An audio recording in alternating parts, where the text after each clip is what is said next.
সকল অশান্তির দুইটা মূল আছে, আরেকজনের সাথে নিজেকে তুলনা করা, আরেকটা হলো আরেকজনের কাছে কি করা, আশা করা। মানুষের কাছে এত বেশি আশা করা উচিত না। স্বামী হোক, স্ত্রী হোক, ননদ হোক, দেবর হোক, শ্বশুর হোক, শ্বশুর বাড়ি হোক, এমনকি বন্ধু বান্ধব হোক, আপনার কোনো বন্ধু বান্ধব যদি আপনার সাথে বেঈমানি করে, আপনার খুশি হওয়া উচিত। খুশি হওয়া উচিত। কেন খুশি হবেন?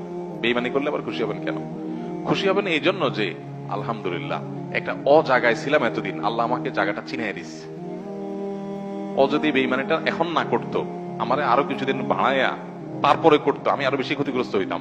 আল্লাহর শুকর, আলহামদুলিল্লাহ আমি যে জায়গায় সময় ব্যয় করছি, এরকম জিগরি দোস্ত বানায় রাখছি, ও আসলে কালসাপ, এটা আল্লাহ তাআলা আমারে জানাই দিছে। আলহামদুলিল্লাহ, আমি খুশি হয়ে যাব।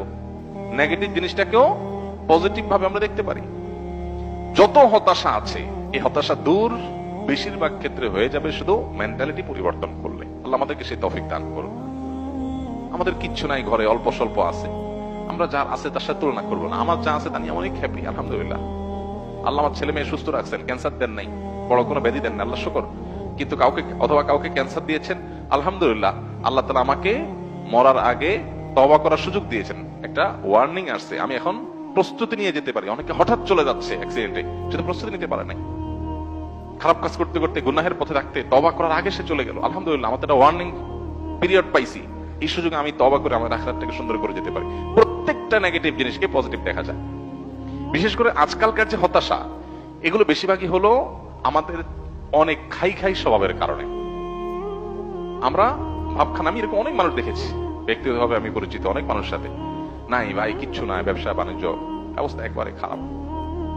এরপরে দেখা গেল ছেলে ফেলে নিয়ে, বাচ্চা কাচ্চা নিয়ে উনি ব্যাংকক গেছে ঘুরতে। ভাই ব্যাংকক গেছেন ঘুরতে, আপনার না খুব অসুবিধা? ভাই এটা তো 10-20-50 লাখ তো অ্যাকাউন্টে আছে, এটা তো কোনো ইয়ে না। আমি কোটি কোটি টাকার যে ব্যবসা আছে আমি সেটা কথা বলতেছি, ফ্যাক্টরি গুলা বন্ধ, হানতা, কিন্তু ওনার সব চলতেছে।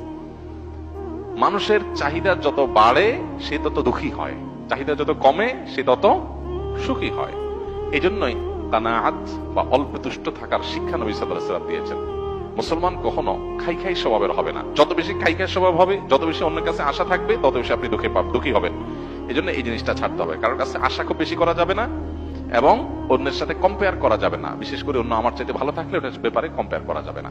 পৃথিবীতে আল্লাহ ছাড়া আর কারোর ব্যাপারে আশাবাদী থাকবেন না। এমনকি নিজের মা বাপও না, নিজের স্ত্রীও না, স্বামীও না, সন্তানও না, ভাই বোনও না, জিগরি দোস্তও না, কারোর ব্যাপারে না।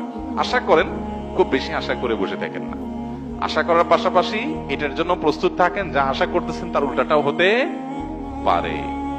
মোচের তেল দিয়ে গেছেন, অনেক কিছু আশা করতেছেন, যা দেখেন জিরো, হাইসা দিবেন